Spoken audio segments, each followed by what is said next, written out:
Hi, and welcome to the third in our series of key regulatory topics for the insurance sector.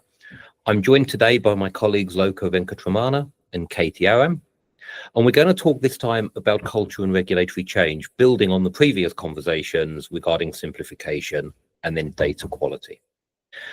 Katie, I'm going to come to you first and ask probably kind of the overarching key question, which is, to what extent is invoking regulatory change and complying about procedures, policies, and controls, and how much of that's actually about culture and cultural change?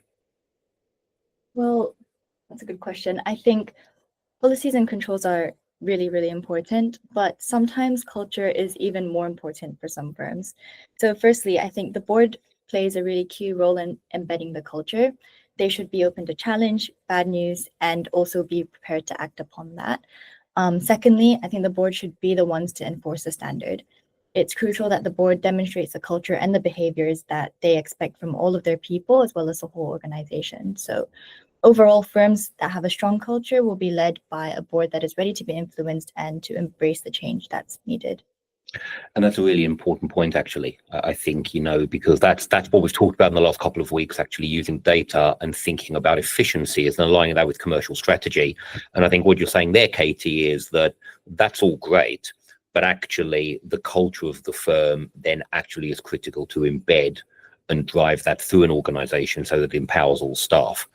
And thinking about the role of the board, and Loka, if I can turn to you now for kind of a follow-on question, actually. Katie's talked there about boards and the tone from the top of an organization. But obviously a number of staff members in a larger organization particularly will have very limited engagement with board or exco members, but they'll take their direction from different staff and mid-level leaders, perhaps. How important is the setting of the right tone amongst all senior leaders, even if they're not board members? The tone from top is great, John. It sets the strategy of the firm, of embedding where they want to go. But culture actually lives in the middle and the bottom layer, the customer-facing staff. So if the tone from the top is not cascaded down below and matches the voice in the middle and the echo from the bottom, then there is no cultural alignment. There will only be compliance at the top and confusions at the bottom. So it's really important, like Katie said, that there needs to be a tone from the top, but it also needs to be aligned throughout the organization to ensure it reaches the ultimate customer and influences the customer outcome. Okay, so I think what you're saying there is it can almost be even more important because there is a barrier potentially here to the messages the board want to get through to their organization from actually getting practically to those people.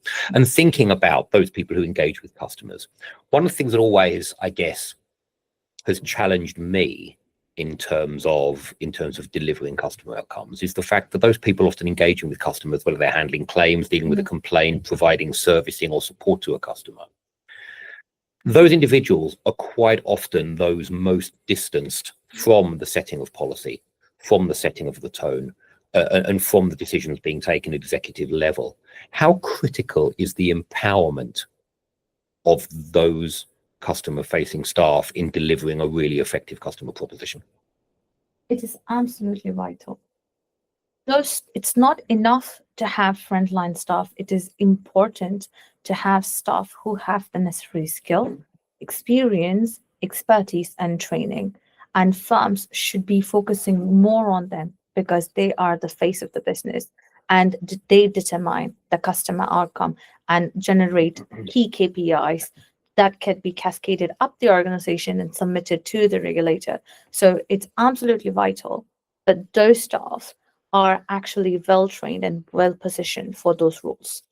And is it fair, Loka, to say that when we talk about being well-trained, what we mean is targeted training, properly structured training, and empowerment, allowing those customer-facing staff to raise concerns, act in the best interest of customers, be able to identify and feel empowered that if a customer needs additional support, they're empowered to provide that and provide that help. Is that the sort of empowerment and education you're talking about there?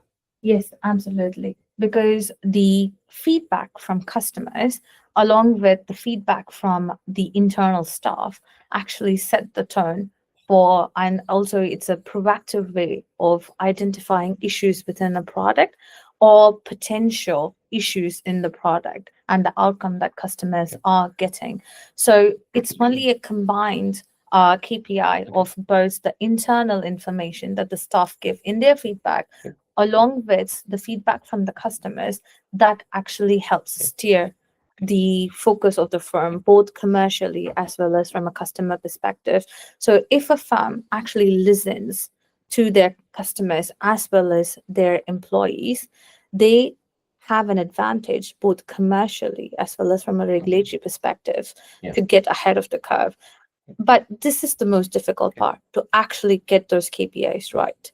And certain firms, from the discussion in the market, I know that they are getting ahead of it by devising number of areas that they could look at to gather data and empower their staff from that perspective. And just concluding that point on voice of staff and voice of the customer, obviously going back to the treating customers fairly days for those of a certain vintage like myself, we tended to use voice of the customer and staff feedback and staff surveys and customer surveys as kind of very much the only way to measure culture, actually, because, you know, it was a data-centric kind of data-centric regulatory imperative, I guess, and that was the most obvious way to do it.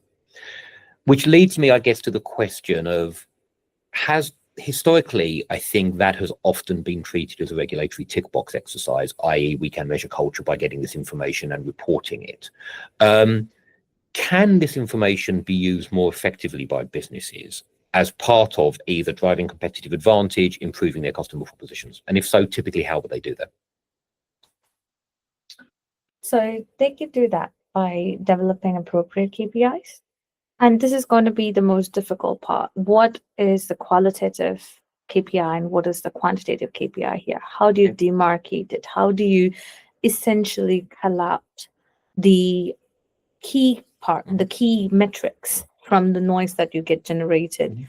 That is something that firms are struggling with and constantly discussing internally about it.